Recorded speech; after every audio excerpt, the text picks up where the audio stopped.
Hello everyone, today we're going to be revisiting Thunder Dragon Punk, except this time we're going to be adding in the Ishizu cards. Now we're going to be showing off some gameplay from one of the streams that we did, showing off this deck amazingly as we were sort of building it and changing it as we were playing along. You'll notice actually in the first game, we built the deck completely wrong, where we were using Wagon instead of Xiamen. It's pretty funny.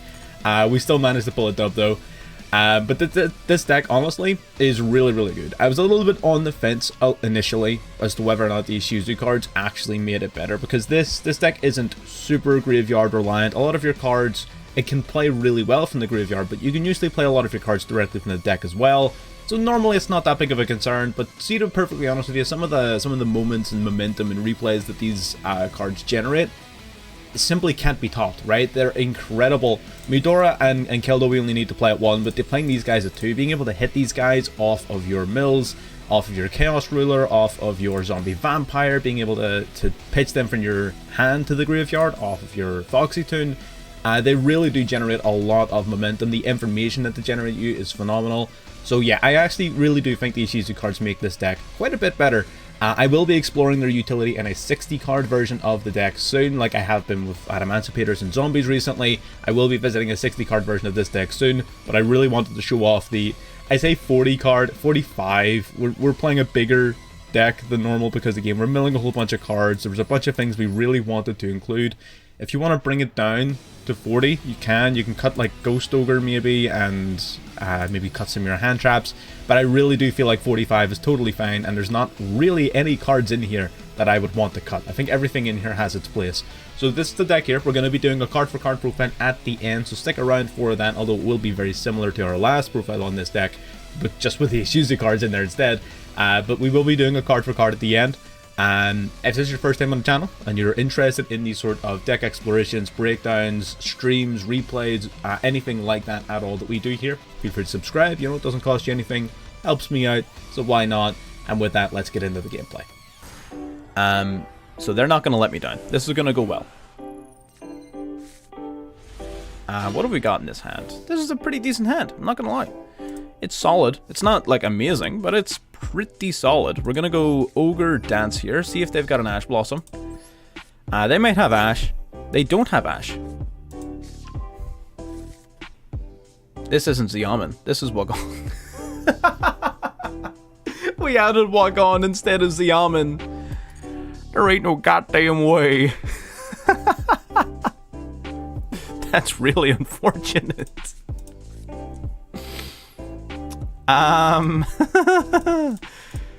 That's not good. That is, if I had to say whether or not that was good, I would have to go with not good. I really would. I would have to say not good. I guess we're gonna summon Deer. We're gonna summon Deer Note. I can't believe I'm so stupid. It's fine. We're gonna Chaos Space, and we're simply going to. My nose is so itchy. What the hell? We're gonna go White Dragon here. This is horrible. This is horrible. I can't believe this has just happened. We're gonna banish the Black Dragon. We're gonna summon out the White Dragon. It's fine. We're also not even playing Striker. This entire match is a travesty. But it's fine. We're still gonna win. We're still gonna win. We're simply that good. We're gonna shuffle back you. We're gonna draw into Foxy Tune. We might simply be the best. Do we even need Foxy Tune here? Do I not just normal summon Ghost Ogre? Yeah, I think I just do that. Yeah, I think we just normal Ghost Ogre. It's fine. Not having Xiamen hurt, but like it's not the end of the world. It's fine. We're just gonna pretend that didn't happen. Oh, we're not playing the zombie either. This deck is not ready. I really underestimated how not ready this deck was. I should have paid a lot more attention to it. Okay, we're gonna summon back. I'm actually gonna summon back the level 3. The Wagon. This was a travesty. We need to fix this deck immediately. God damn. Holy crap. Our viewership fell off a cliff. What the hell happened? Okay, we're gonna add a card from deck to hand. We're gonna grab the Thunder Dragon Dark. Thunder Dragon Dark is fine. That is all good. We could Foxy Tune now. We could. I sort of like the Moonlight Dragon. The Moonlight Dragon might actually be pretty useful here. I'm not going to lie.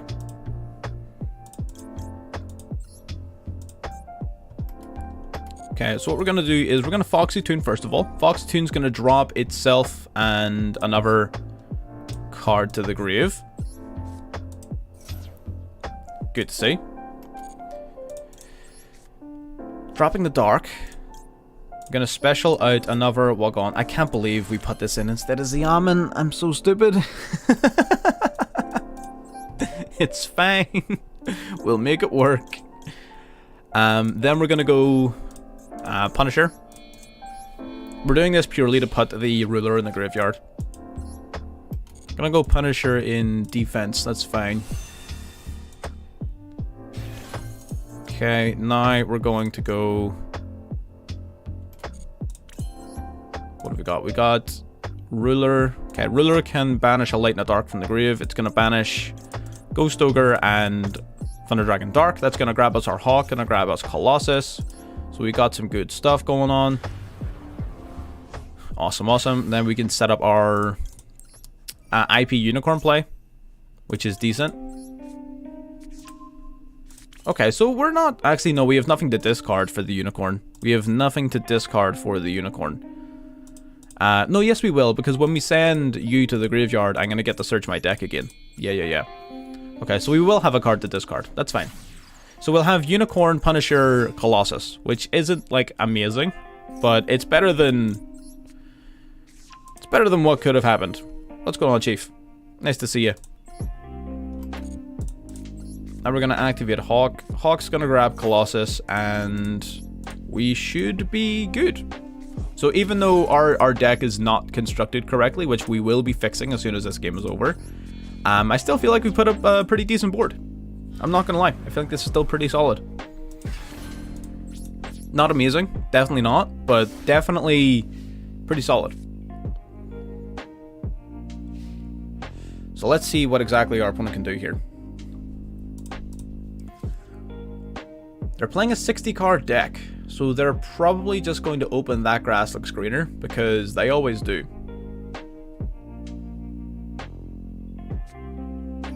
Branded Fusion. Interesting.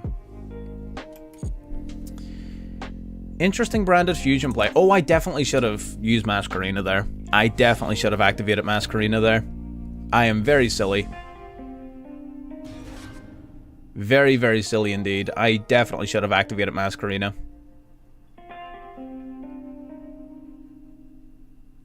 Okay, at least his Tragedy doesn't trigger because of Colossus, right? Tragedy does not trigger thanks to Colossus. We're gonna activate this now. Okay. So whenever his fusion monster comes out, it just gets immediately spun. We should have activated that in chain to Branded Fusion, because then our Unicorn would have activated his chain link 2 in this chain. So we would have been able to spin Lubellion back, which would have stopped a Mirror Jade. So that was a misplay on our part. But you know what? At least we're able to spot it and learn from it for next time. So that's totally fine. Small misplay, but a misplay nonetheless. I feel like I haven't seen like any Branded on the ladder. I feel like this is the first time I've seen Branded in quite a little while. Okay, they're gonna detach a... Sorry, they're gonna send Albion from deck to graveyard. They're gonna try to get banishing here. How's it going, Chief? We have options. He may choose to get rid of Colossus here. He may attempt to get rid of the Punisher. That would be hilarious. Okay, no, there goes the Colossus. That's fine. Unicorn gets rid of the Mirror Jade. Now he can search his deck for cards, which is a little bit unfortunate. We have the Punisher. The Punisher is still going to live up to his namesake. He is going to... There's no way you just have the Patchwork as well. This is a 50-card deck. How do you open up Patchwork... Or a 60-card deck? He just opens up Patchwork and Branded Fusion and Schism. What the hell is that about? I don't understand. Yeah, we need to fix this deck. As soon as we're done, we are fixing this deck. This board would have been so much stronger if we were playing the right cards. We're going to drop Instant and Ready Fusion. We're going to replace Wagon with Xiamen. We're going to put in Striker and the Zombie Vampire. I feel like that will fix all, if not most, of our problems. Okay. Winda makes her way out. Interesting choice. Edge, Imp, Chain, and Squamata. Squamata is going to send another from deck to grave. Edge, Imp, Chain's going to grab him another Patchwork. Okay. Generating a lot of advantage here, which is somewhat unfortunate, but I think we'll be fine. We'll live. The Punisher is going to carry us to victory here. I think. I hope. Hopefully it will. Going to drop that. I'm going to see if I can make the... Just while this guy's doing his plays, because it's going to take him a little second to do this, right? Okay, he's going to set the Hedgehog face down. Into the battle phase. Going to crash Unicorn. Interesting. I guess he's just trying to get Schism, right? Okay. I mean, that's fine. What do we have in our graveyard? We have Thunder Dragon Fusion in our grave. And Chaos Space. Okay, so we're actually looking real nice. I'm not gonna lie. We're actually in a pretty decent spot. They're gonna go Albion the Branded Dragon, setting Branded in red directly from deck to field. We decided, you know what, it wasn't working out for us. We played it for about an hour and 15 minutes. It was time to move on. Now we're playing Punk Ishizu Thunder Dragon. So we're testing out some of the Ishizu cards. Okay, we're gonna go... I like Chaos Space first. I want to recycle the Ruler a little bit. Kind of want to recycle the Ruler. Maybe even just the Chaos. Maybe even just the Colossus. Let's go Chaos Space first. We're going to banish it. We're going to shuffle back one of our banished cards. Which of these? Probably the Colossus, right? Yeah. No, we want to recycle the Ruler because we can already kind of recycle back the Colossus. Yeah, we'll do that. We can already recycle the Colossus as it is, right? So that's fine.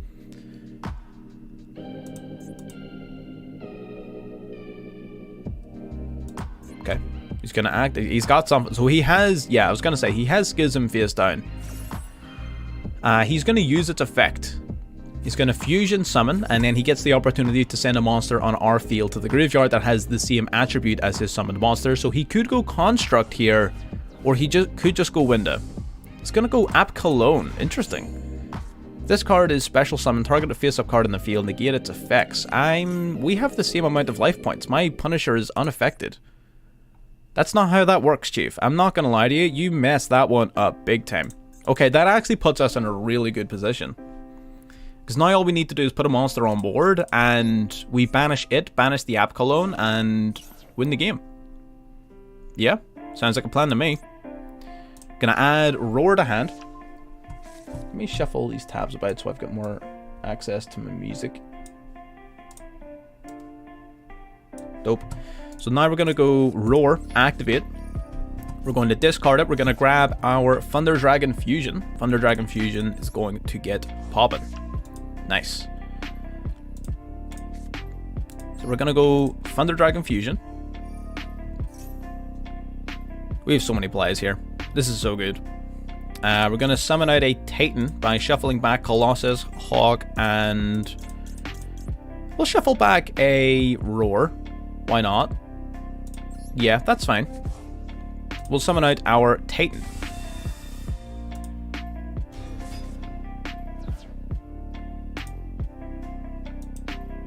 Okay, now we're going to go Instant Fusion. Paying 1,000 life points, so this puts us at lower life points than our opponent, which means our Psychic End Punisher is about to get big. We're going to summon, I guess we're going to summon Kaminari Attack, because we don't really need this guy anymore. We don't really need Kaminari Attack anymore, because we've already got our Thunder Dragon play started. So we're going to use Psychic End Punisher. We're going to banish the Kaminari Attack, and we get to banish one card on our opponent's field. Let me see. I guess we just want to banish this, right? Yeah. I think just banishing the App Cologne's probably the best thing we could do.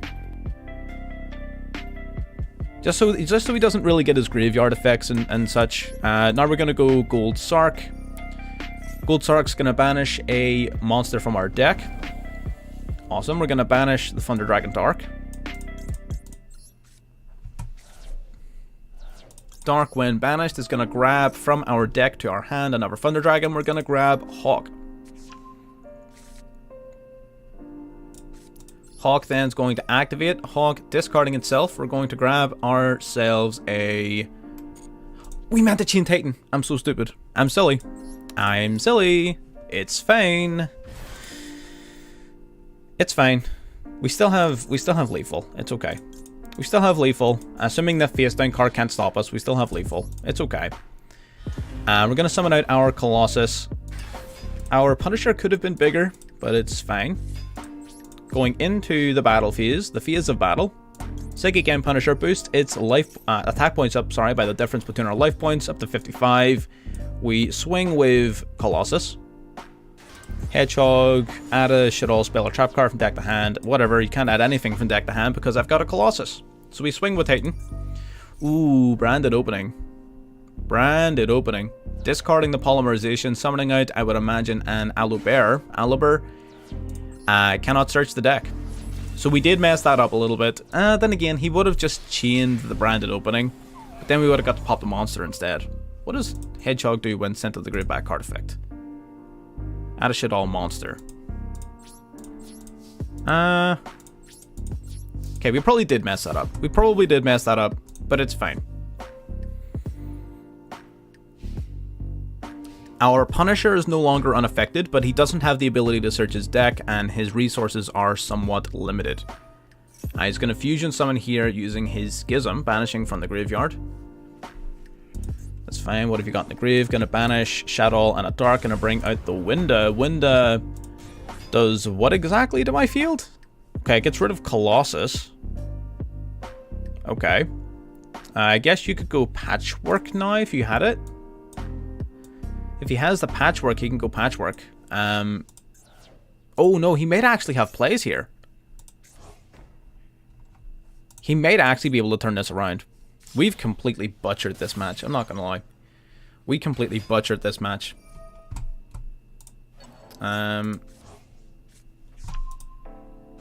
Yeah, but it's fine. Again, we're going to fix the deck after this game. The biggest issue was the fact that our...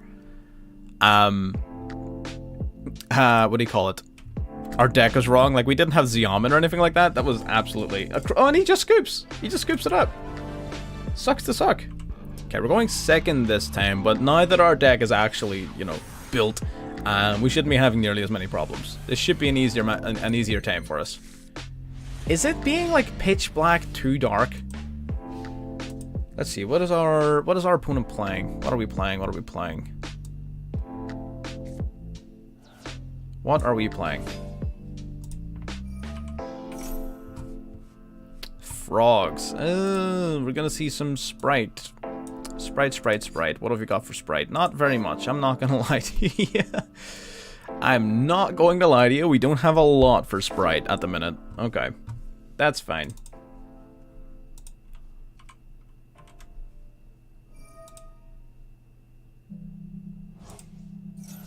That's like not any darker at all.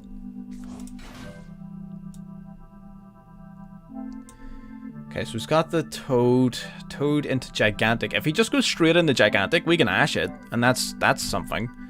But he's probably gonna go Elf first. Oh, he goes straight into Gigantic. He's an actual buffoon. Okay, I guess if you're just gonna mess it up and hand it to me, I'll take it if you insist.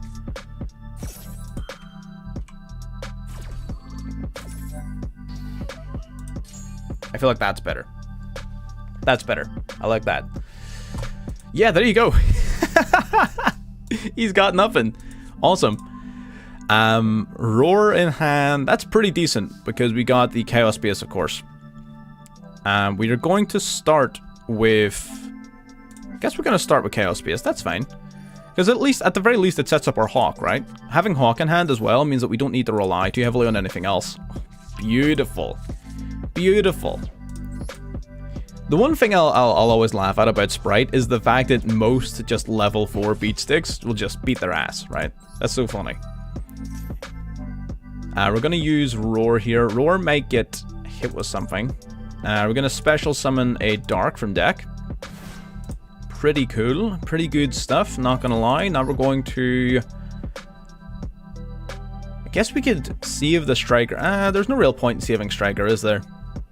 What do we save it for? Nothing really, right?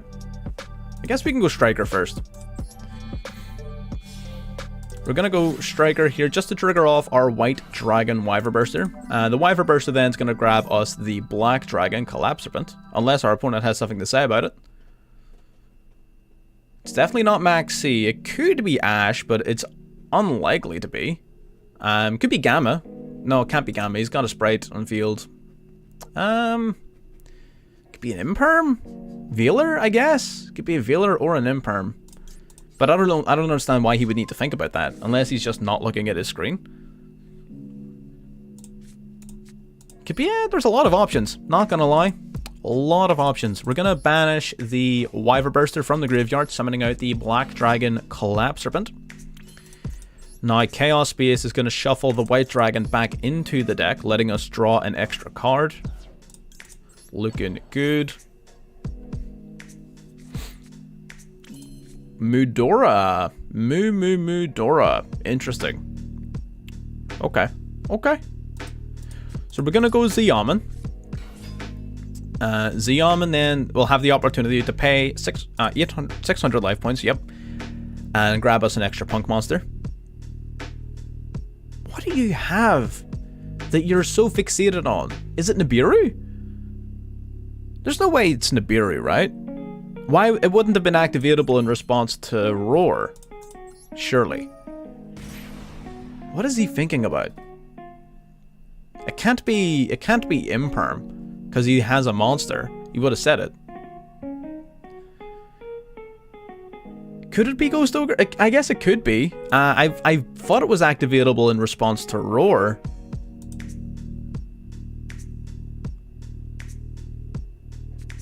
It is Ghost Ogre. Very good shout. Good stuff, my friend. Good. Good stuff, my friend. That's fine. Ziyaman then, because it still grabs us the Foxy Tune. So, like, you know, whatever. Like, I don't care. We can... Do we just Deer Note? Do we Deer Note? Do we just Deer Note? I would really rather Synchro Summon first into the... I would really rather Synchro Summon.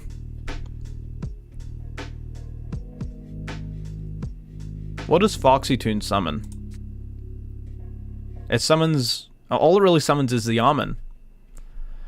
Doesn't summon... Yeah. Damn it. I feel like we have to Deer Note. Okay, fine. We'll Deer Note.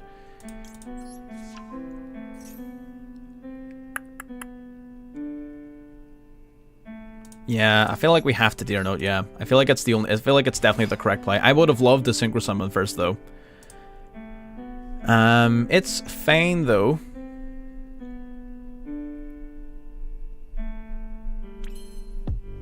Okay, so now we're gonna go... Wait, can I not go Masquerena? I guess I can't go Masquerena. Okay, that's fine. So we're gonna Deer Note, we're going to Striker Dragon, we're going to... Thunder Dragon Dark. We're going to use all of these to summon out Unicorn. Unicorn's going to drop Medora to the grave, getting rid of the gigantic Sprite. It's also going to trigger off these two. Dropping the Medora. Shuffling back the Sprite. Activating Deer Note second. Do we resummon the Yaman?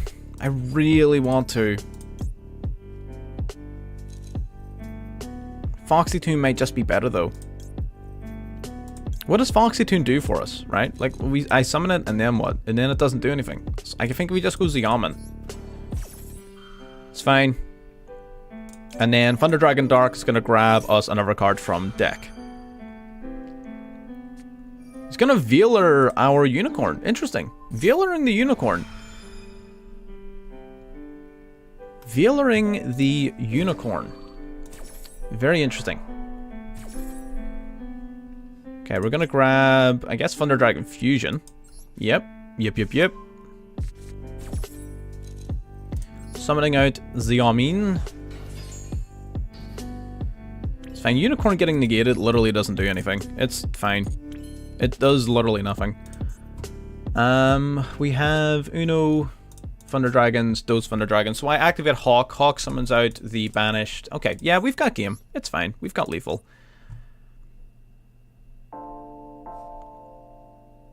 Yeah, we're gonna go Xiamen, Black Dragon. Gonna Synchro Summon into the Black Rose Moonlight Dragon. Moonlight Dragon on summons, gonna bounce the Gigantic Sprite back to the extra deck, chain blocking it off with our Collapsarbent, and this is pretty much lethal. I'm pretty sure, unless I'm bad at Mavs, but I'm pretty sure that I'm at least somewhat decent at Mavs. Bounce it off. And you know what the funny thing is? We can actually bounce Ronin Totem and Swap Frog back into his deck because of the Medora. That's pretty cool. We're going to go Hawk.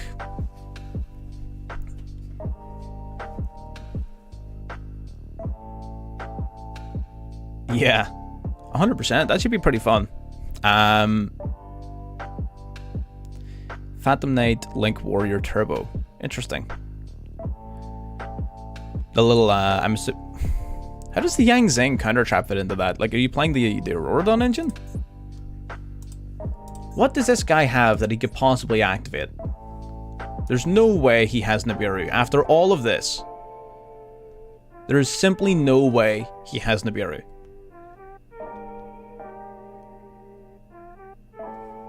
There is simply no way. Oh, it's Ghost Bell.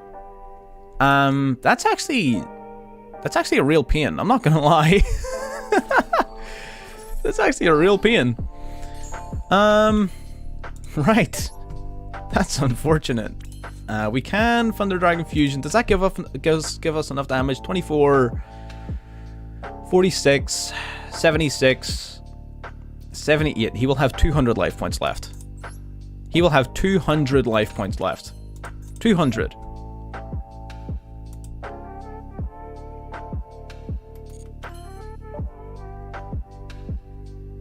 This is actually nonsense. There's no way.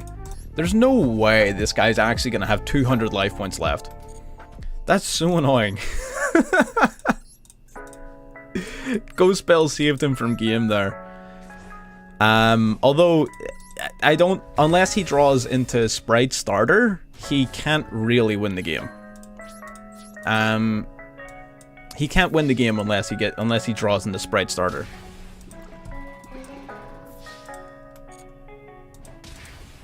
Because any of his other sprites, they only get their effects if they are, what do you call it? Special summoned. So because he's not going to be able to summon a level 2 out to the field, then they're not going to be useful. What do we... And do we want to recycle one of our own cards? I guess we probably want to recycle our Deer Note, right? Yeah, we can recycle Deer Note. And that's so cool. We can recycle our own Deer Note. That's awesome. Me in phase 2. Yeah, okay, that's fine. We'll just give it to him.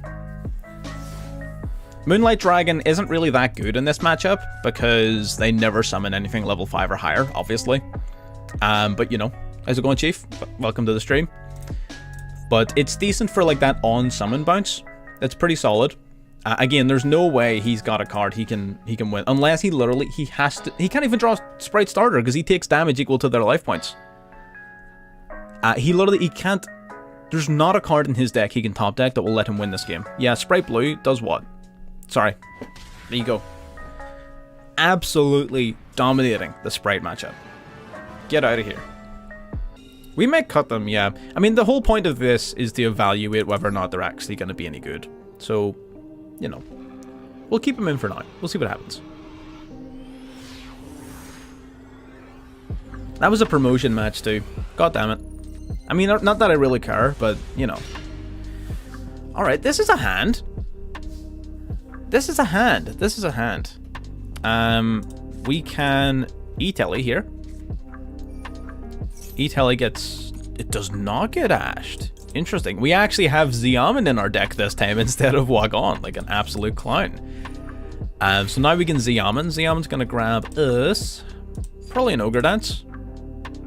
Yeah, probably Ogre Dance, I would say. I would say so. Then we can activate Deer Note. We're going to reveal Ogre Dance. We're going to discard our Ogre Dance to summon out the Deer Note. Sick. Love to see it. Now we can Synchro Summon into the Chaos Ruler. And now we can just get gaming. Now we're just in a really solid position. Chaos Ruler, the Chaotic Magical Dragon, will activate. It's going to drop 5 cards from the top of our deck to the graveyard. We're going to activate Deer Note as well, reviving our Ogre Dance. 6. Love to see it. There's the Agido. Nice. Oh, Wyver Burster is a really good one too. Kelbeck. Yo. Okay. We're gonna mill like 10 extra cards. Activate Agido. Activate Kelbeck. We're gonna mill like 10 extra cards here. What the? God damn. Oh my god. We're playing against Sword Souls. That's so useful for information. Oh my god. Yo, hang on. Whoa. Alright, let's back it up. Let's back it up. Maybe these cards are actually kind of good. Maybe these cards are actually kind of nice. I'm not gonna lie. Holy crap. Oh my god. Do we even summon you yet? I don't even think we need to. What does your effect do? I think we're going to Exceed Summon first into the Zombie Vampire. That was fire. There's so much gas in our graveyard now.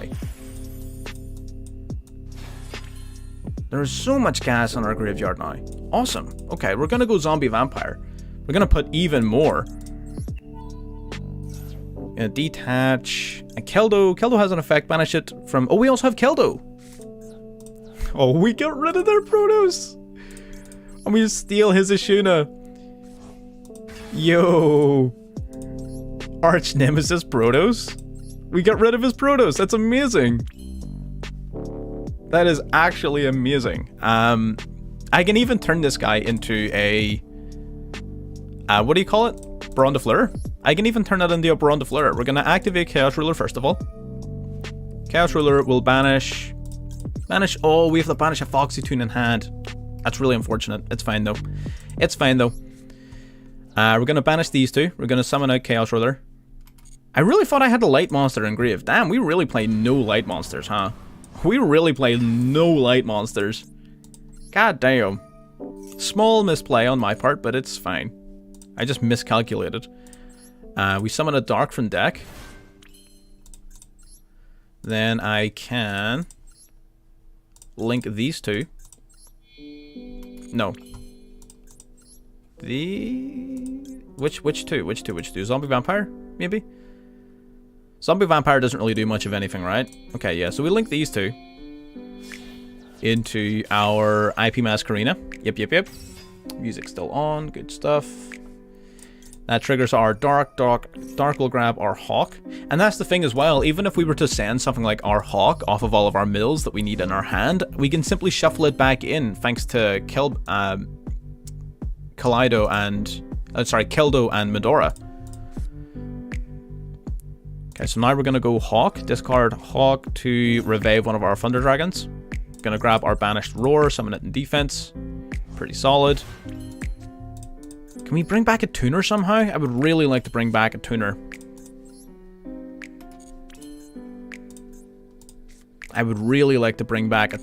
Whatever link monsters do we have?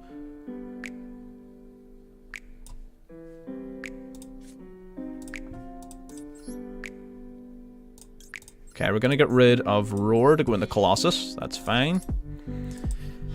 I would really like to... Man, we actually don't have... Maybe we play Cross Sheep? Maybe we should play Cross Sheep in this deck, actually. Cross Sheep seems like it would fix this problem. We replace Cheng Ying with Cross Sheep. It seems like it would fix this problem. Do we have the Black Dragon engraved? We do. Okay. We're gonna banish... Gonna banish the zombie vampire from the grave. Yeah, we are. To summon the White Dragon Wyver Burster back. Then we're gonna activate this. Chaos Space is gonna shuffle this back into the deck. Grabs us an Imperm. That's not terrible. Definitely not terrible. Man. That's really unfortunate, actually.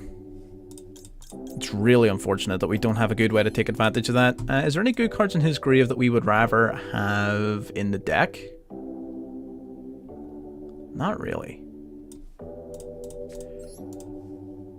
Okay, we need to work on our extra deck then. Okay, that's fine. That's fine. We need to work on our extra deck. So what do we need? We need, I think Cross Sheep is going to be a very good one. I think Cross Sheep is a fantastic idea. In place of Masquerena there, we could have summoned Cross Sheep there, summon Colossus to one of its zones, and revive one of our, what do you call it? Tuners. I feel like that would be a fantastic option. So we'll probably do that. Okay, it's going to Cosmic both of our back row. That was rude. I'm not going to lie. That is just rude. We're going to banish... I guess we banish the Strategist, right?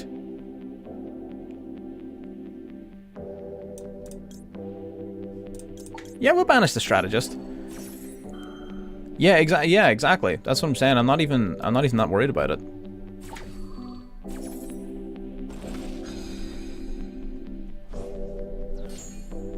Ash, what? No, we only activated that because he targeted off of Cosmic Cyclone. So we're gonna go max C. That's fine. And there you go. Scoop City. We're going second. Okay, that's fine. We don't care too much whether or not we're going first or second. To be honest, it's not the biggest deal in the world. We would rather go first, of course. Do Link consider... Yeah, Link is considered special summoning. The placing of a monster upon the field of play is a summon, no matter what form it takes. If it's not a normal summon, it's a special summon, no matter what. Okay, summoning out the Golden Lord. Do I care about this? Do we care about Eldritch? Eldritch seems kind of ass, I'm not gonna lie. Oh no! Oh no, that's really bad. Oh no. Fine, that does shut down our Chaos base, but like, we can still play the game. Hopefully. Gonna Ogre Dance. Okay, nothing. We're gonna grab Xiamen, right? I guess we grab Xiamen. We might as well. There's no real reason not to. We normal summon our Xiamen then. Xiamen activates its effects. 600 life points. We're grabbing Latuna Foxy. So we're going to activate Foxy Toon's effect then. Foxy Toon is going to ditch a card in our hand. Hopefully. It might. It does. Nice. We're going to drop our Roar. We're going to summon out our Deer Note. Awesome.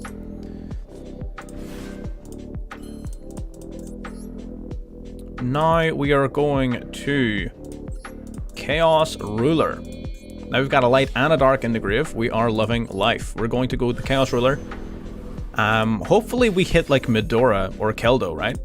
Medora and Keldo against Eldritch. That seems pretty fire. Just shuffle all those Eldritch cards back into his deck before they can resolve. That seems pretty good to me. What are we reviving? We're reviving a card from grave. We're going to revive our Ogre Dance. We do be dancing.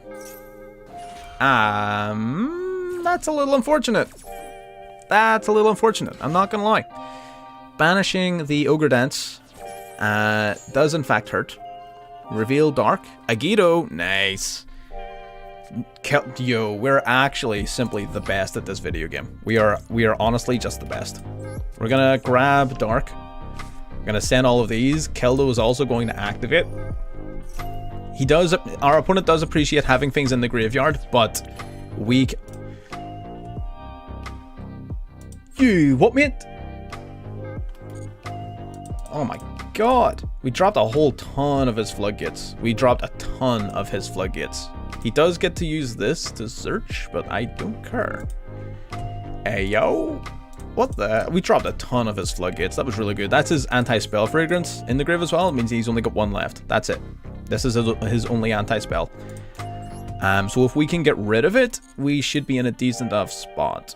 I don't think we have many more plays this turn. I feel like that really hurt us.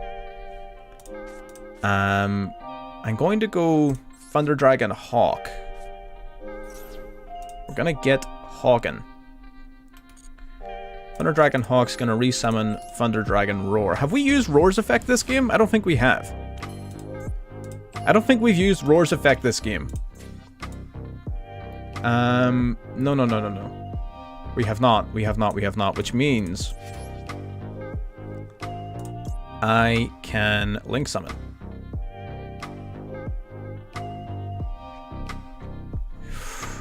Ooh. That means giving up our... We can give up our Colossus for this play. I think it may be worth it. I think this play might be worth it. I'm not gonna lie. Yeah, I think this play is worth it. We're gonna drop these two to the graveyard. I'm going to Link Summon into Cross Sheep. That's gonna trigger our Roar. Roar's gonna get summoning. Yep. Roar's gonna summon out from our deck the Thunder Dragon Dark.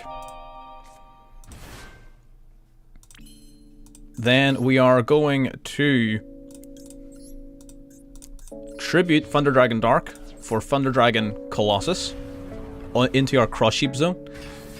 Now we've done that, we're going to activate Cross Sheep. First of all, Chain Link 1, then Chain Link 2. We're going to activate Thunder Dragon Dark.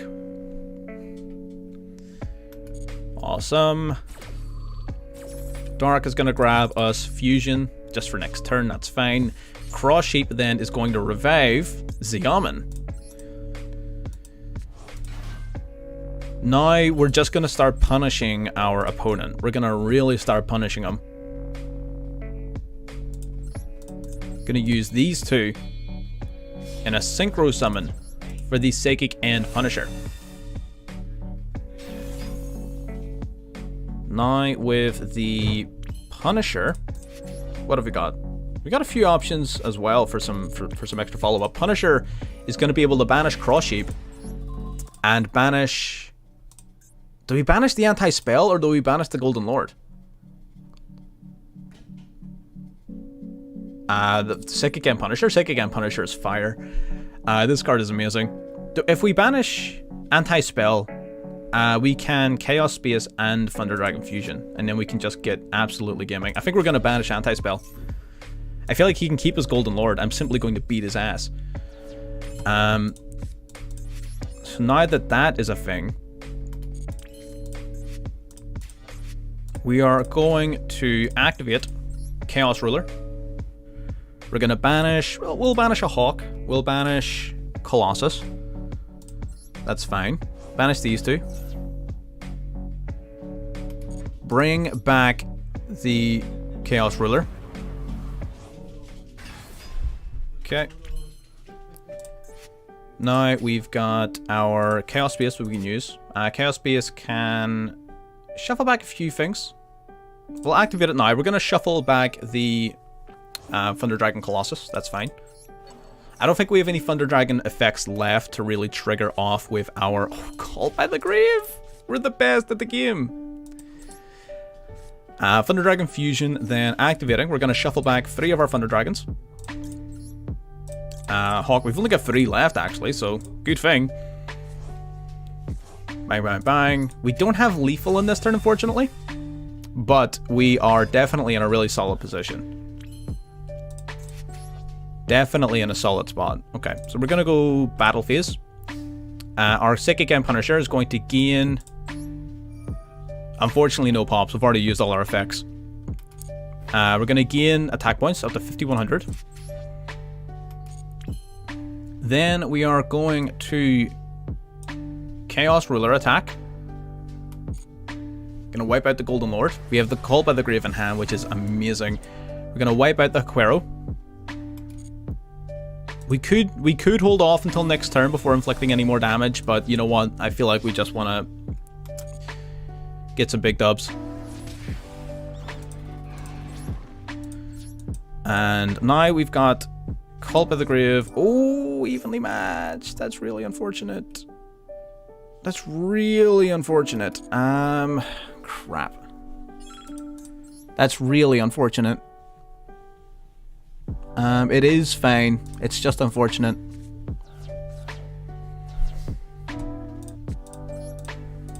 Yeah, the Titan, yeah. We keep Titan because we can pop during their turn with Dark. Absolutely.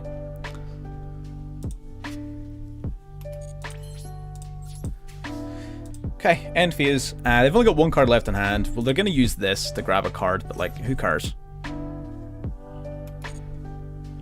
Evenly is good here, but we have Kildo, which can, at any point we want, shuffle 3 cards from our opponent's graveyard back into their deck. So if we think they're getting a little bit antsy with their back row, or their graveyard, then we can literally just shuffle it all back. Like, it literally doesn't matter. They're going to activate the Elixir of Black Awakening. That's fine. What are you going to do? Grab yourself another back row? Fine by me, Chief. Going to grab Aquero. That is absolutely fine. Going to activate Eldritch, the Golden Lord. You're going to get hit by Called by the Grave. And you're going to scoop. Simple as that. You are simply going to surrender. Surrender. And it's as easy as that, honestly. Eldritch, tier 3 my ass. Get out of here. You suck. End of the main phase. Before the end of the main phase. Before the end of the main phase, you say. I'm going to activate the effect of Thunder Dragon Dark. They were tier 3, like, last week. What do you mean? Like, what day is it today? Saturday? 6 days ago they were tier 3. I don't know. It's just the numbers that I got that said they were tier 3. Like, that's, you know, easy as that. They didn't last tier 3 for very long, but they were for like a minute. We're going to bounce these 2 cards, and yeah, we return all of the golden land cards back into the deck. They don't banish themselves to search, and we simply win the game. I really want to rank up. Just let me rank up. Just let me rank up at least once on the stream. Come on. This is like our this is like our 4th promotion match or something. Maybe 3rd. I can't remember. God damn it. Let's see what happens, though. Let's see what happens. Yeah, it's a solid hand. Don't really like seeing Fusion in hand, to be honest, ironically. But, you know, everything else about this hand is solid. Gonna go Xiamen. We're gonna activate its effect first because it doesn't matter. So, like, if they have an Ash or something, I would have liked them to use it here, but they didn't, so sucks to suck. Gonna grab Deer Note. Going to activate Deer Note's effect. We don't want them to know we're playing Thunder Dragons just yet, right? We're gonna drop a Foxy Toon. Information is key. If we can make him think we're just playing Punk, then whatever. But I mean, the illusion's about to be broken now, so it doesn't really matter. But you know, it was fun while it lasted. We'll play the Chaos Ruler, the Chaotic Magical Dragon. The Chaotic Magical Dragon. We're gonna go Chain Link Uno and Dose. We're gonna Deer Note, Revive, I guess Foxy Toon, I guess, yeah. Foxy Toon's probably best. That is grand. Bringing itself back here. I really like Cross Shape. I think Cross Shape is a fantastic addition to this deck. I don't know why I wasn't playing it initially. That's so good. We get to add a card to hand. We'll add the Wyvern Burster. It's fine. Send the others. What do we send? Oh, we sent an Agito. Agito sending top 5 of both players' deck to the graveyard. We're playing against Sprite. Oh, we had a couple of really good cards there. We had a couple of really good cards there, huh? God damn. And when we had some really good cards of our own. The Hawk in the graveyard is a little bit unfortunate, but we'll just add it back off of Roar. It doesn't matter. And 'tis all good. What we're going to do first, however, is we're going to use these 2. And we're going to go into the zombie vampire. Gonna activate the zombie vampire's effect. We're going to detach the chaos ruler. We're gonna mill another 4 from the top of each player's deck. Oh, he doesn't. Oh, what do we get rid of? Oh, we get rid of both of his sprite starters and one of his Karaz, one of his fractal. This is amazing. We get to summon any of these clowns to our field as well, huh?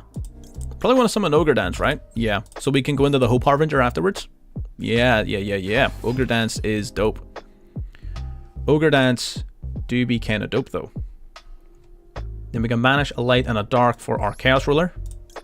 We'll do just that. We will activate. We're going to banish. Oh, I didn't time this correctly actually. I should have really timed this the other way around. We're going to banish Thunder Dragon Roar. It's fine, we can still make it work. I did sort of mess it up a little bit. How you doing, Chief? Welcome to the stream. But we've got Thunder Dragon Roar now, which will summon out a Dark from deck. Assuming I still have a Dark in deck, I'm pretty sure I do. I do. Sick. Now we can Thunder Dragon Fusion. Well, first of all, we're going to Exceed Summon. Using these two. Into the Harbinger. Man, this deck is just incredible. I feel like the Ishizu cards have really added a lot to this. I was skeptical at first, but holy crap. We're going to shuffle you back, and one of you back. That's fine. Get some variety up in here. So we needed to do that in order to put the Hawk back in deck to be searched off of Dark. Right? So now I can actually go Omega. I don't know if that's smart though. I don't think that's smart though. What we're going to do is we're going to link 2 for our Cross Sheep. Uno and Dos. What does Cross Sheep's Exceed effect? All monsters your opponent controls lose 700 attack. Yeah, that's whatever. It's not really all that great. Then we will Dark. Dark's gonna grab the Hawk that we just sent back.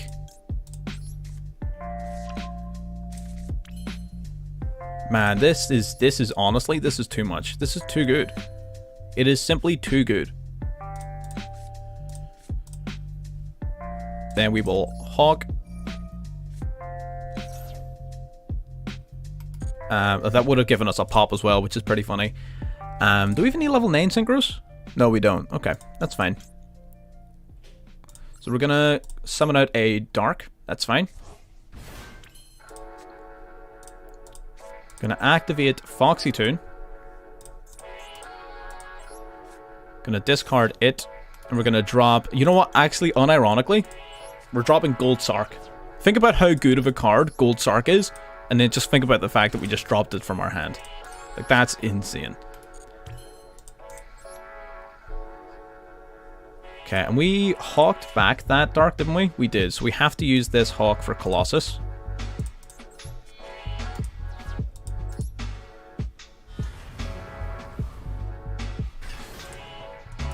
That triggers Cross Sheep. Cross Sheep gets to revive one of our monsters.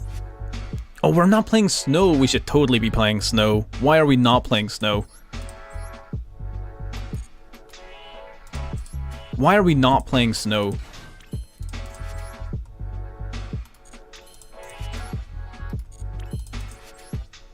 Oh, we should totally be playing Snow. Oh, that's so... Oh, that's actually annoying that I haven't been playing it. Okay. And then we're going to do this.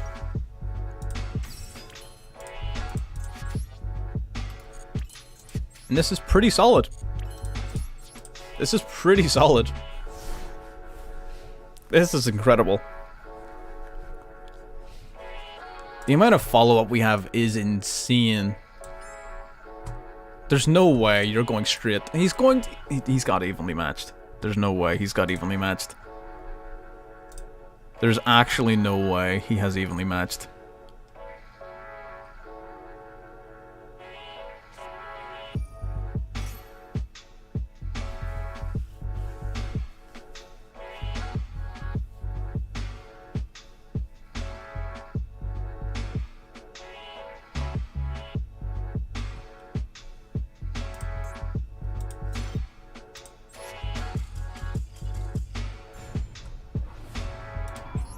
Alright, so we lose another coin toss. How do we stop that from happening? Evenly matched is pretty common, right? I can't, like, be too shocked. It is pretty common. We meant to add snow. That wasn't to stop that, but I meant to add snow. Because what I was initially thinking is I could have summoned Baron de Fleur. If I had snow in my deck, I could have summoned Baron de Fleur. Oh no, we're going to get counter set up on. Oh no. Why'd you summon it in... Huh? He summoned his researcher face down.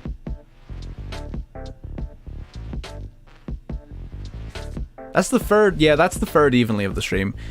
At some point it has to stop being a once in a lifetime event, and we have to actually account for it. I'm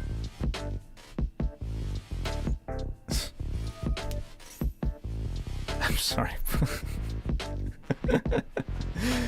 Sorry, your name in chat was just too much. Yeah. It's painful. We have to think of an out. We have to think of an out. Is there like a rank 8 exceed that negates spells and traps? How do we stop traps? How do we stop that? I'm really sort of racking my brain. I'm trying to think of a way to stop evenly matched. The Baron, of course, would have been the most obvious and optimal solution. It was a rank up. Of course it was a rank up match. I'm not shocked it was a rank up match. I want to rank up at least once before the stream ends. Oh my god.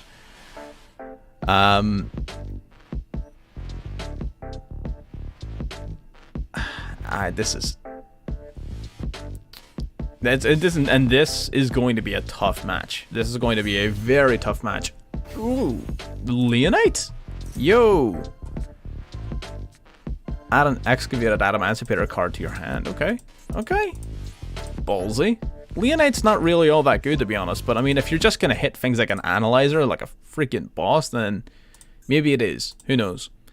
Although, what does he do from here? Unless he, like, has Beatrice in his deck? Are you playing Beatrice? No, he's just running a second Adamantipator Science. There's no way this guy is that good at the game. There's no way he is that good at the video game. There's no way he is that good at the video game. Oh my god. He's already used all of his Adamantipator effects though, right? So what do? I guess he just goes Dragite Masquerena?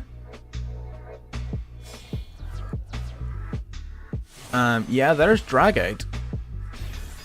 I guess it is just Dragite and then link the other two into like Masquerena or something. I guess. Right? I mean, unless I'm missing something, I don't think I am.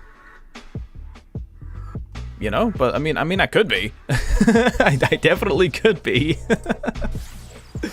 No, the Masquerena, yeah. Yeah, that was painful to watch. I'm not gonna lie, that was a little bit painful. Oh my god, speaking of painful, oh my lord, this hand went from mediocre to amazing. He's gonna drag it, negate this. So he is. Yep, there it is. And then we're literally just gonna activate the second one, and it doesn't matter. He accomplished nothing. He accomplished nothing. It's not even once per turn. Like, it wasn't even a bad play. If he didn't negate that one, we would still be able to use this one. It's not once per turn. This is a pair of really bad cards to draw. That are not optimal cards. I did not want to draw those. How to out Dragite 101. Have more than one card. There you go. Easy dubs. I guess we go Medora first, right? Medora drops Kelbeck. Get Millen. Medora drop Kelbeck, get Millen. Yeah, why not? Let's do that. Let's go Medora in attack mode so I can beat this Masquerena's ass if I need to. Kelbeck then sends the top 5 cards of both players' deck to the graveyard. I mean, Adamantipator's, yeah, they kinda like their graveyard, but they don't like it as much as I do. Yeah, like they don't get, like, he's playing Slash Draw? He's got Slash Draw? And we send Agito. Nice. Agito, get milling. Xeno Guitar. He gets to place a rock monster on top of his deck, and then it just immediately gets sent to the graveyard. I guess this is like I guess it's like a foolish burial of sorts, I guess. He can set like the block dragon up there, and then he can, like... Oh no, he's gonna recycle from the graveyard. Okay, yeah. That makes sense. I'm gonna see if Medora's effect actually for the block dragon. If I see the block dragon hit the graveyard, I'm gonna Medora send it back to his deck. There's the block dragon. Oh, the Agito! The Agito! He's got the counter Agito! We get the Agito twice! Do we get the Kelback twice? Oh, we don't get the Kelback twice. Oh, that would have been funny. That was great. Awesome. Now what though? We didn't generate all that much advantage off of that, if I'm being honest. Do we have a Roaring Grave? Yeah, we didn't. Oh, we do. Never mind. We got a decent amount of advantage there. That's fine. Do you watch replays? Not too often, to be honest with you. Replays isn't really what we're here for. We want sort of live gameplay. But I mean, if it's something really good, then we'll see. We can special summon one of these clowns from deck. We may as well go for Dark, just because its level is a little bit better for us. Can we do something funky with the Ishima? I kind of want a Ishima. I'm not gonna lie. Do we have any Xiamen in the grave? We don't have Xiamen in the graveyard. There's no freaking way we don't have Xiamen in the grave. God damn. This is actually really bad. This is not a good situation for us. We did not hit like anything good off of any of those mills. God damn it. We could go cross shape here and here. That's fine. Cross shape, that triggers off our Wyver Burster. That's grand. Wyver Burster grabs us the Black Dragon Collapse Serpent. Summon it by... Oh, we do have Ghost Ogre in the grave, though. Ghost Ogre in grave is fine, actually. Yeah, Ghost Ogre in grave is fine, actually. Yeah, we're going to summon the Black Dragon way over here. The Ishima, do I have to summon it to, like, the zones that you point to?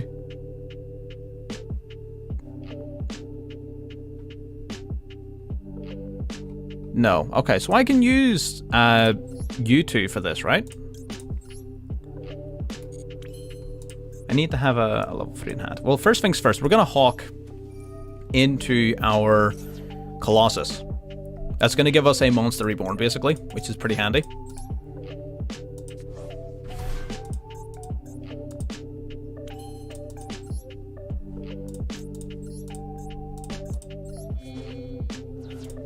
Okay, so there's Colossus, which is solid. Colossus will basically trigger our Cross Shape to revive one of our monsters. We're probably going to go into the, Ghost Ogre.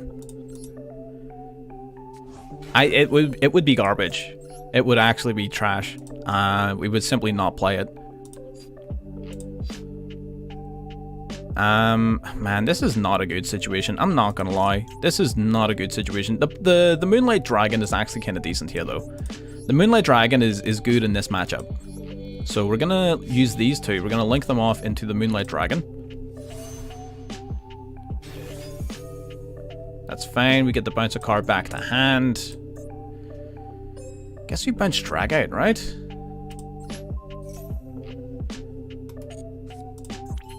Yeah, that's fine.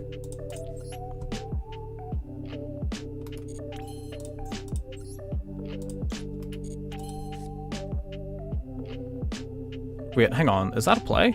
I don't think it is.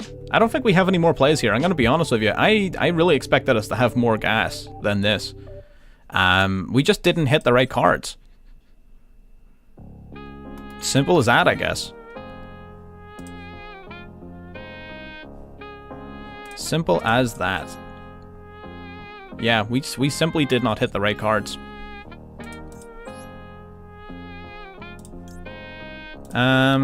There's still technically a play we can make. We're gonna do this play.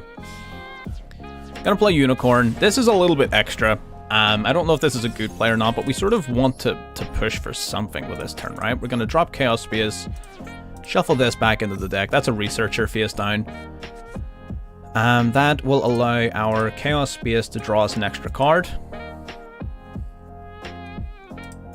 Huh? You don't have Nib. He has Nibiru. He actually has Nibiru. It actually makes sense that he would be playing it, so I 100% believe that he does genuinely have it. We draw into another Chaos Space. Fantastic. That entire thing was an exercise in futility. Alright, whatever, dude. We're going to swing, take out the Masquerena. Swing with the Moonlight. Deal 24. Swing with the Colossus. Deal 26.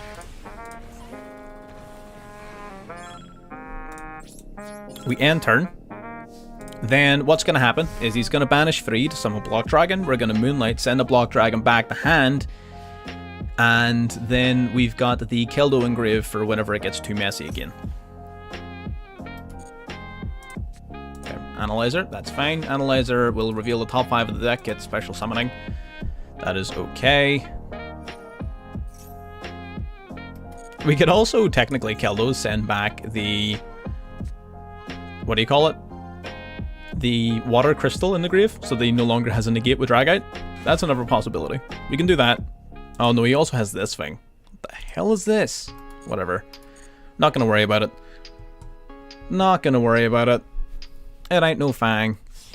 Gonna synchro summon off into drag out once again. Drag out gets bounced back to the extra deck. He is going to Supplier here. Now we are going to Mudora. Gonna activate Mudora. We're going to return 3 cards back into the deck. We're going to get rid of this Block Dragon. Followed by this Crystal. And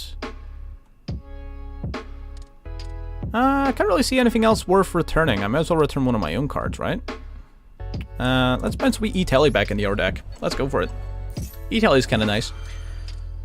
So we're stopping the drag out. We're stopping the...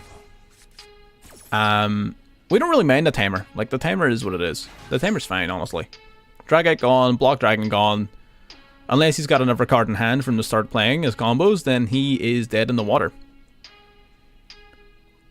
He would literally just have to have one in hand. He has an Agido and a what?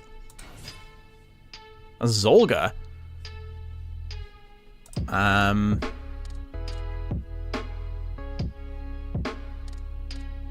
what are you gonna play with these? Agido and Zolga. Zolga is one of the Earth Fairy support cards that just doesn't really see a lot of play. It's not as good as the other ones. You can look at the top 5 of each player's deck, and then you just get to look at them, really. He could, he could go Gallant Granite, I guess? He could go Gallant Granite. No, he can't, because no, he can. Ossa, the Earth Charmer, okay. Do I have Earth Engrave? I do have Earth Engrave. Am I about to get access code talkered? He could access code talker me. That's kind of scary. You could play Solemn or Dark Bribe. It's no good to you if you're going second, though, is the only issue. He went to... I don't understand. I don't understand. He could have... Yeah, I don't understand that play. He probably could have gone access code talker. It wouldn't have won him the game, but he would have gotten something out of it. He wouldn't have been able to get rid of my Colossus. So, you know, that is a thing. Solemn Judgment and Dark Bribe could definitely be very good. They're no good if you're going second, and the only thing is they don't generate you any momentum if they're milled, which is what the whole point of the deck is. So I would be a little bit hesitant to put a counter trap in, but it definitely is pretty good. We got the freaking mirror match. Let's go. We're playing Punk Thunder Dragon Ishizu. That's what we're playing. It's a mess. I love it. We're gonna go maximum sheesh here. 3 cards left in hand. Surely you don't have an Ash. Perfect. Perfect. Perfect. You're the second person this stream to say that. It is actually, yes. It's quite a complex strategy, but honestly, I was a little bit skeptical at first. I thought like regular Punk Thunder Dragons was going to be better, but holy crap, being able to just randomly mill 10 cards out of your deck in one go, insane. Gonna summon the Matrix, adding to his hand Lahawk. He might go all the way. Is this pure Thunder Dragon? Cross Shape. Cross Shape. Matrix gonna grab him another Matrix. That's fine. He's got that Cross Shape on deck. Cross Shape's kind of really nice in Thunder Dragons. Really nice. I love it. I'm gonna drop a Hawk. Hawk will get summoning out the Dark that he banished earlier. Awesome. Oh, we got the Allure. Gonna tribute off Dark for the Colossus. Of course he is. That's fine.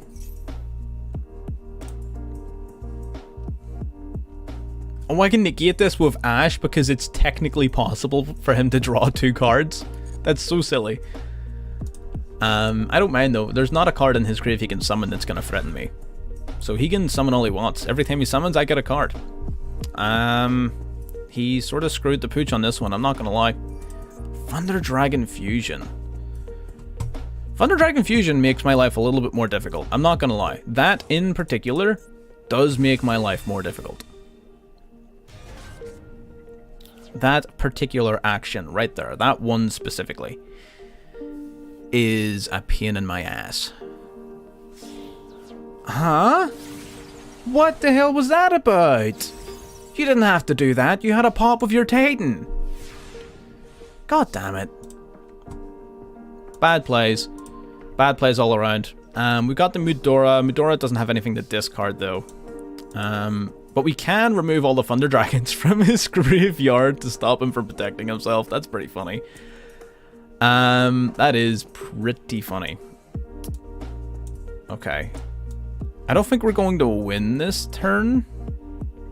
But what we are going to do is wipe out the Apollos. So we're going to basically, we're going to let him negate one effect. Then we are going to, okay, so we're going to Gold Sark. We're going to Sark it up. Sark's going to summon, sorry, it's going to banish a Roar. He's going to use his Apollosa, negate the Roar.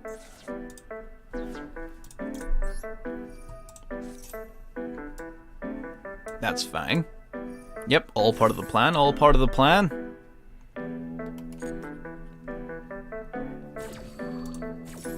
All a part of the plan. And we're gonna go E-Tele. Emergency teleport.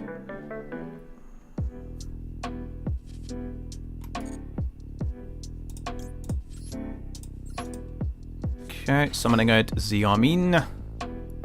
Xiaomin can't activate its effect, of course, because of Colossus. But we can normal summon Mudora. Then we're going to synchro summon into the Moonlight Dragon.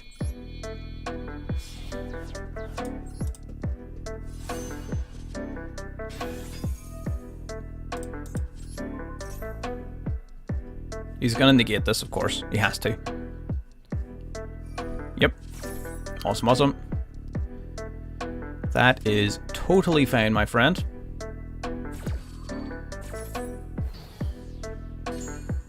We could Baron.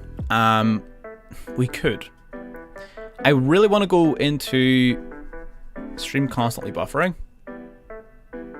As far as I can tell, it might just be you, my friend. Anybody else having buffering issues? You can lower the stream quality if you need to. I stream it 1920 by 1080, so it is quite a high resolution. So maybe it's just maybe your internet connection.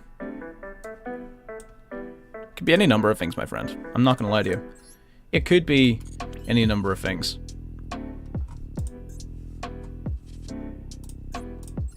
Okay, so now we're going to go Mudora. Mudora is going to remove all of the problematic cards in his graveyard. He might negate this.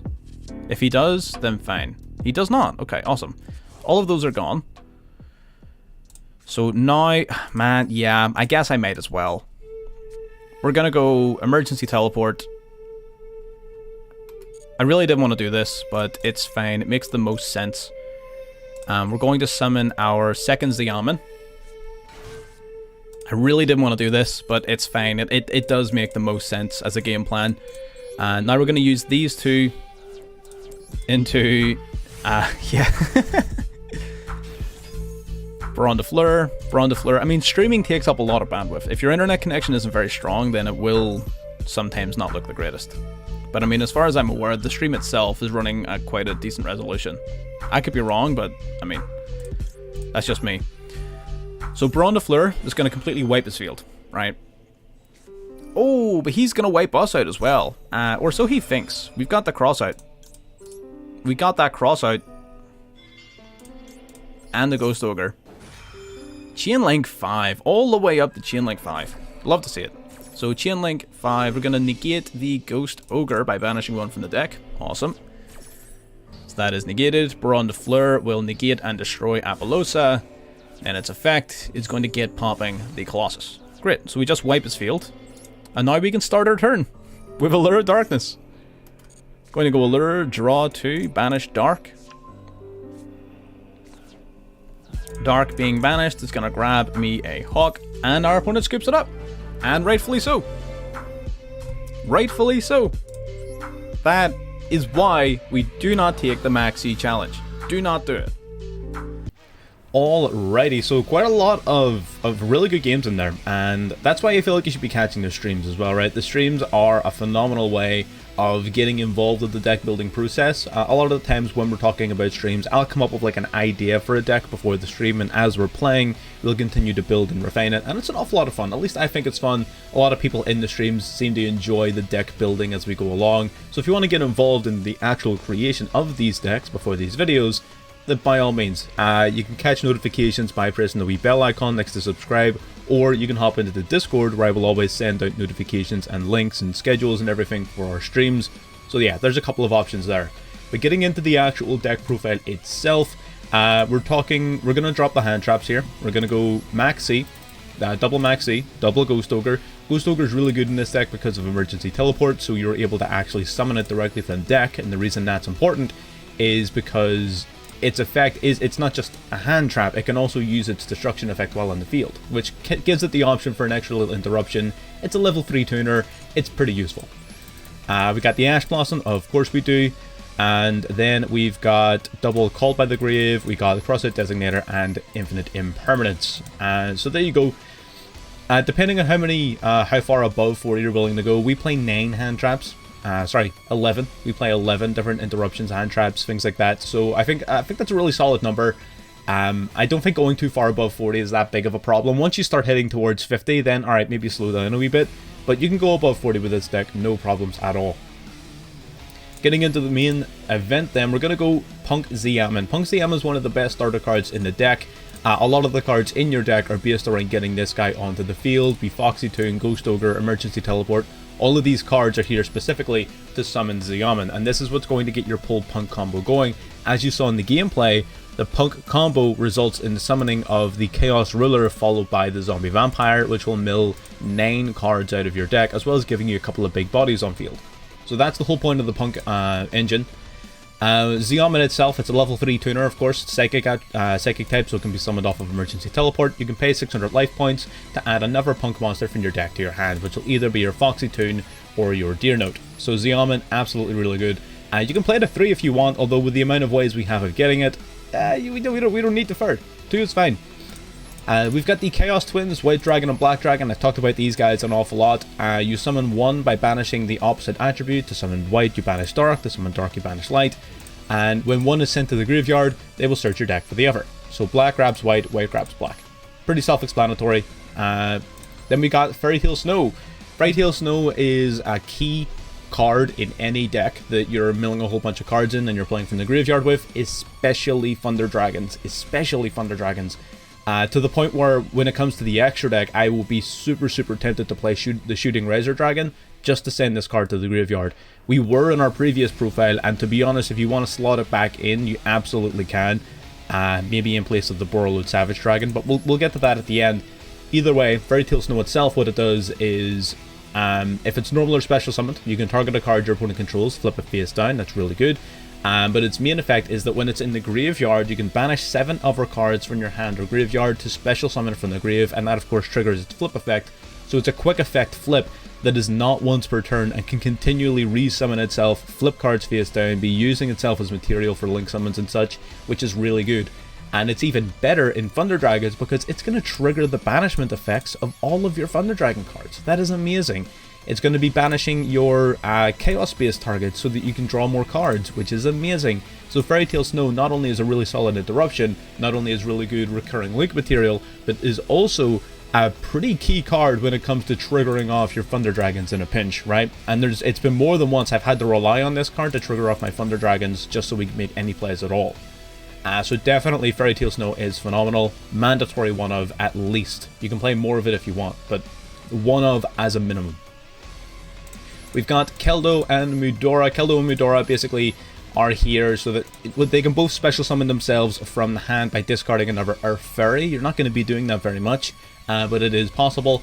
Their main effect is that while they're on the field or in the graveyard, you can banish them to choose up to 3 cards in either player's graveyard and return them back to the deck, and that's as a quick effect. So basically just gives you quick effect graveyard disruption, which is pretty awesome. These 2 cards, they're not really necessary, again, for the actual Ishizu engine, but I do feel like the graveyard disruption is definitely worth running at the moment, considering how many decks like to play from their graveyard. If the meta were to move away from the graveyard, we would maybe cut these guys down, but with Terelements coming out, we're not moving away from the graveyard. Let's be real, my friends. These cards are only going to get better as Terelements come out, not only as a way of supplementing that strategy, but also as a way of countering it. So absolutely, Keldo and Midora, I would say at least 1 ofs, although you can cut them. The main ones you can't really cut though are Kelbeck and Agito. These cards, when they're sent from your hand or your deck to the graveyard, will mill an additional 5 cards from the top of both players' decks. That is amazing. You can generate yourself an additional 10 cards into your graveyard, which is insane. Especially considering how many of your cards are useful there. So no, absolutely, Kelbeck and Agito are phenomenal. Definitely max these guys out if you're playing the Ishizu variant. We've got the triple Thunder Dragon Dark, because of course we do. All 3 of the Thunder Dragons, I've talked about this many times before, they all have an effect that activates when they're either A, discarded, or B, sent from the field to the graveyard, or banished. That counts as 1 effect. Thunder Dragon Dark, you can discard it as a quick effect to add another Thunder Dragon Dark from deck to hand, which sounds underwhelming.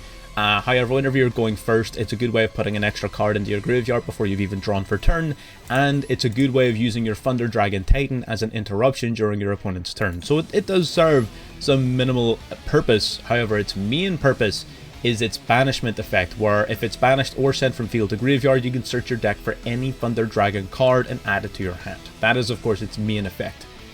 You'll typically be searching your deck for your Thunder Dragon Hawk, which we'll talk about next, which when discarded will allow you to resurrect one of your Thunder Dragons that are either banished or in your graveyard, and that's going to satisfy your summoning conditions for your Colossus.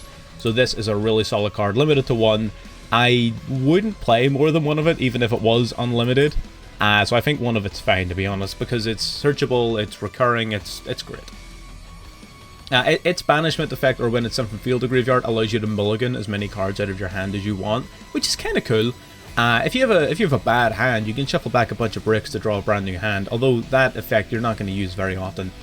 Then you got Thunder Dragon Roar. You can discard this card to add back to your hand one of your Thunder Dragon cards that are either banished or in your graveyard, so you can recycle some of your resources back, although its main effect is that when it's either banished or sent from field to graveyard, you can special summon any Thunder Dragon directly from your deck in defense mode, so long as it's returned back to your hand during the end phase. So Thunder Dragon Dark, so Roar is basically a fancy way of summoning Dark directly from deck, so you can use Dark's effect to search for Hawk, and bang bang bang, you're going to go into all of your Thunder Dragon plays. So that is pretty solid. Definitely maxing yourself out on these guys as much as you can, giving yourself some really good targets for Allure, giving yourself some good Gold Sark targets. So yeah, definitely max these guys out. We skipped over No Punk Deer Note. Deer Note then is the other sort of key part of the punk combo, so you want to have Zeoman and Deer Note on the field. That's how it works. Deer Note can either summon itself from your hand by revealing itself and another punk monster in your hand, discarding one to summon the other, or summoning itself or being summoned directly from deck by Foxy Toon, which we'll get to. Deer Note then, when sent from the field to the graveyard, will resurrect any punk monster in your grave. Now, 99% of the time you're going to have a level 8 in your graveyard because that's what you're going to discard off of Deer Note's effect, or you'll have used Foxy Toon to summon it, which means Foxy Toon will be in the grave, so you're almost certainly going to have a level 8 punk in graveyard. The reason that's significant is your level 3 tuner with your Zeoman and your Deer Note, these two are going to synchro off into your Chaos Ruler, the Chaotic Magical Dragon, which is at level 8.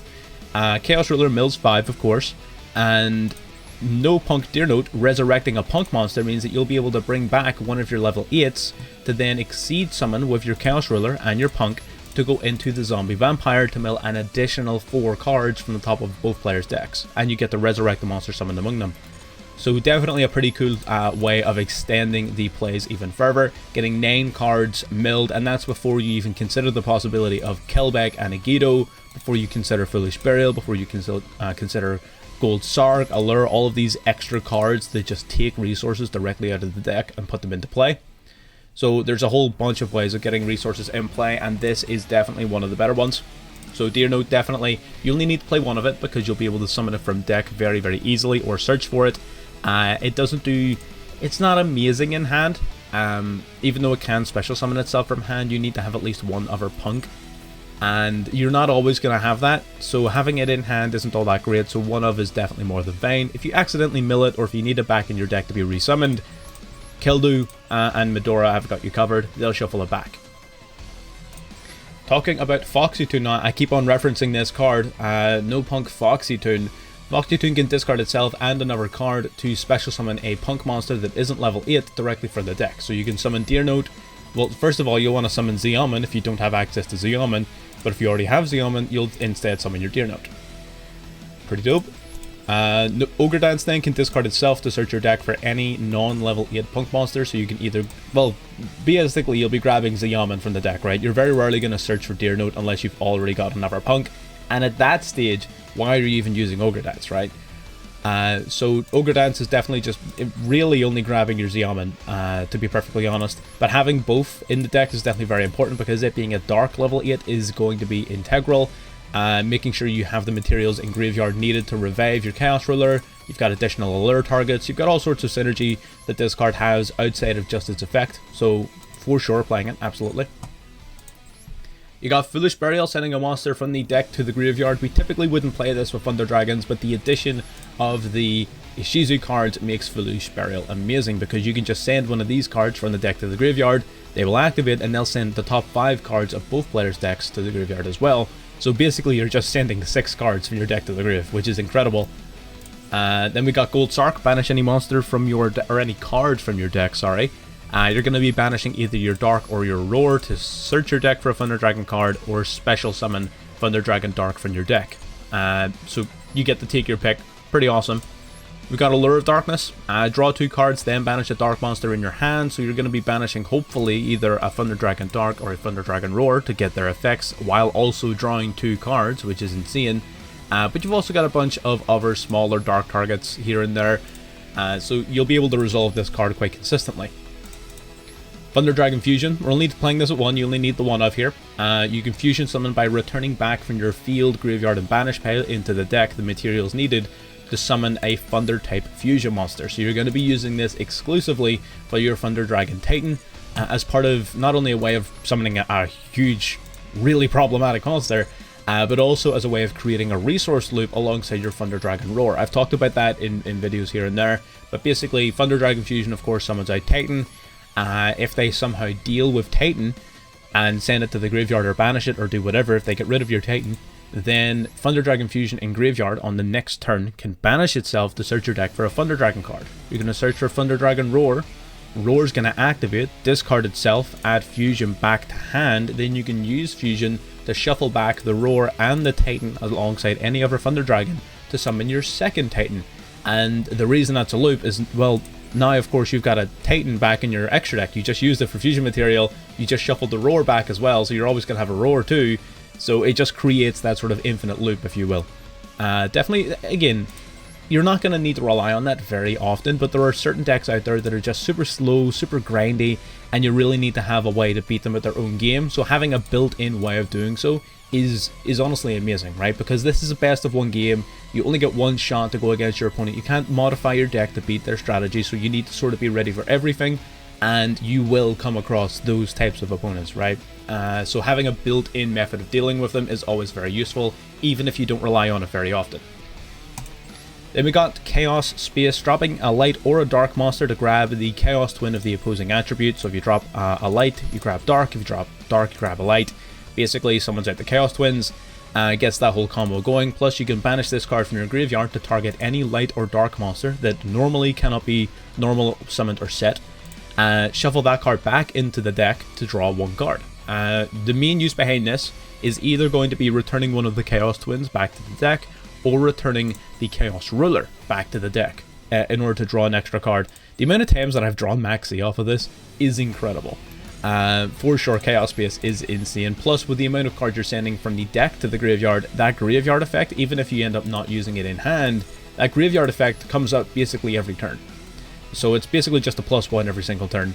And finally, we have Emergency Teleport. Special summons any level 3 or lower psychic monster directly from the hand or deck. You're going to be summoning your Xiamen, or in a pinch, you can summon your Ghost Ogre. But typically, it'll be your Xiamen. There's no real point in going for anything other than this if you have the option to.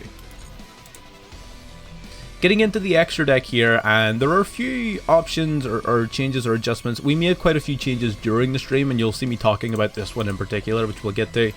But the extra deck is really, really solid.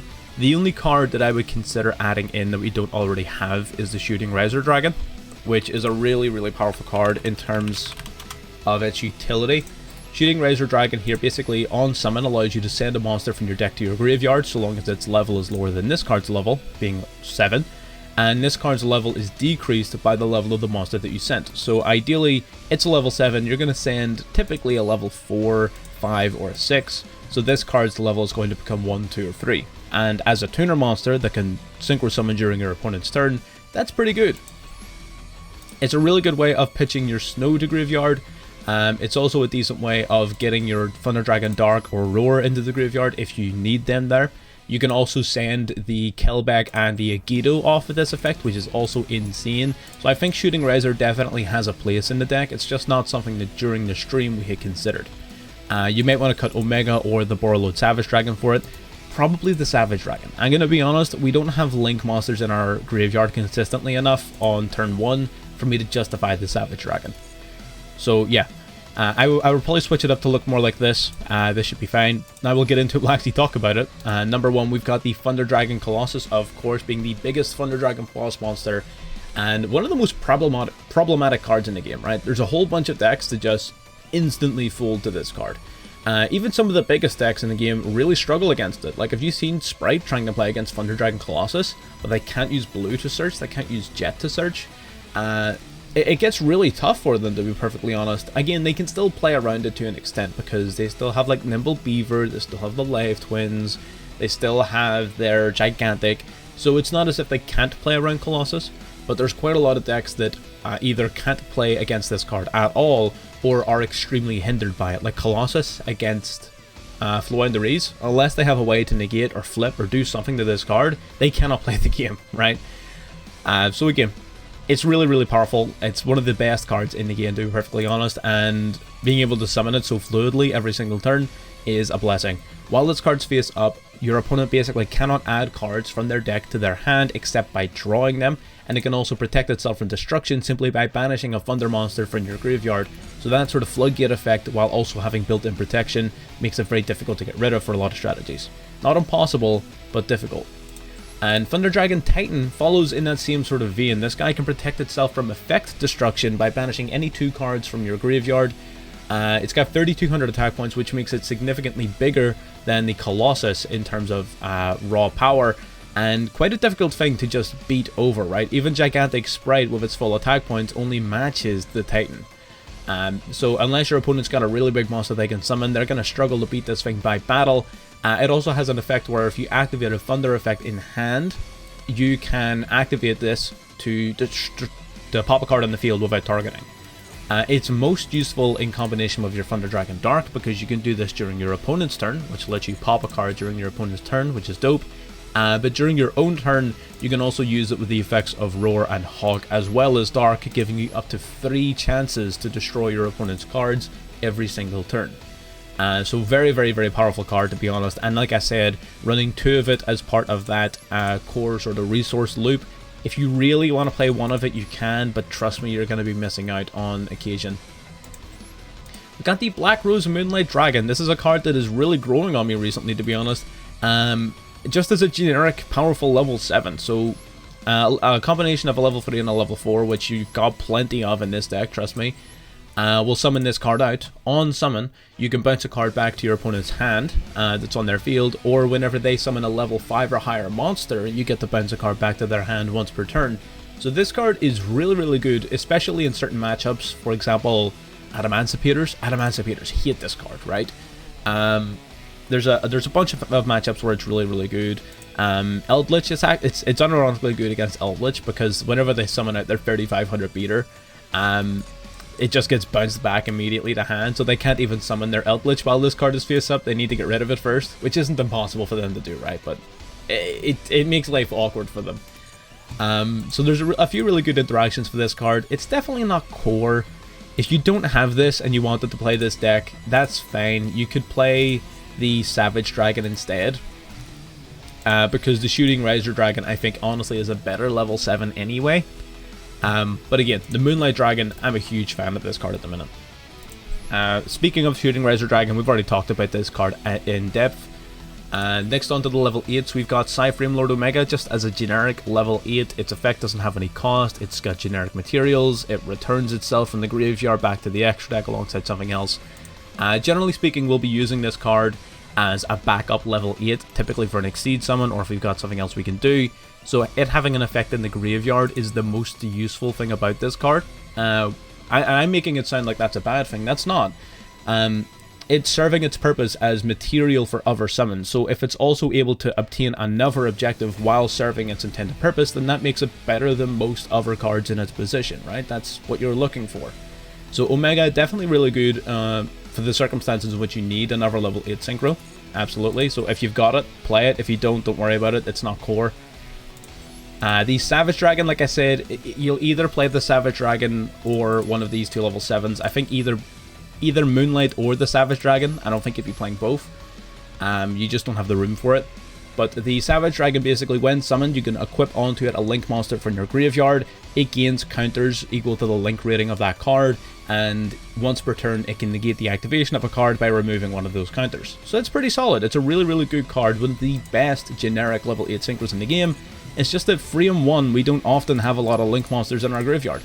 So it's not always super useful or usable on turn 1, which is what we're mainly aiming for. So that's why I would maybe suggest cutting it in favor of Moonlight. But at the same time, if you don't have Moonlight, play the Savage Dragon. Chaos Ruler, of course, I've already talked about this card in depth. I've been talking about this card non-stop over what is probably the last week of deck profiles, to be honest. This card is insane. On summon, send the top 5 cards of your deck to the graveyard, and if there's a light or a dark monster among them, you can add one of them to hand, and then you can resurrect it from the graveyard by banishing a light and dark from the grave. Recurring level 8 material that fills up your graveyard from your deck, sign me up. Absolutely. Then we got Baron de Fleur, generic, level 10 synchro. You will be needing this card, or Cheng Ying. I don't think you need to play both in this deck in particular.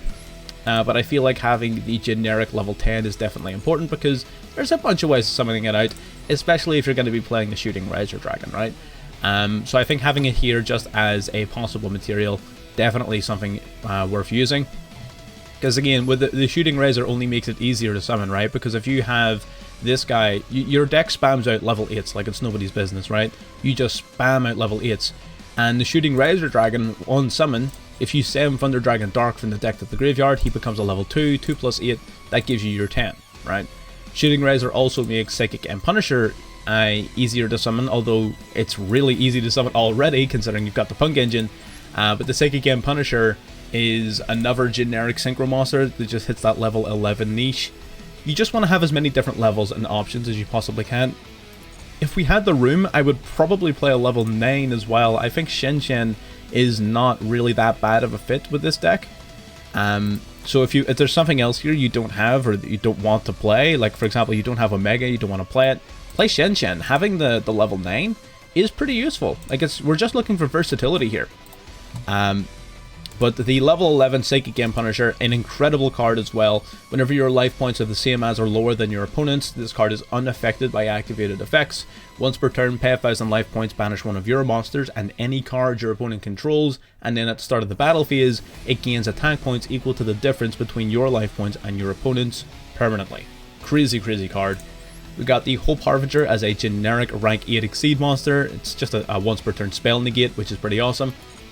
Then we got the Zombie Vampire. Zombie Vampire, once per turn, detach a material to send the top 4 cards of both players' deck to the graveyard, and you can target any monster among them and summon it to the field. So it's an amazing way of putting more cards into the graveyard, getting information about your opponent's deck, which is super underrated, so you know exactly what you're playing against, as well as bouncing another monster onto your field to use as link material, synchro fodder, whatever, right?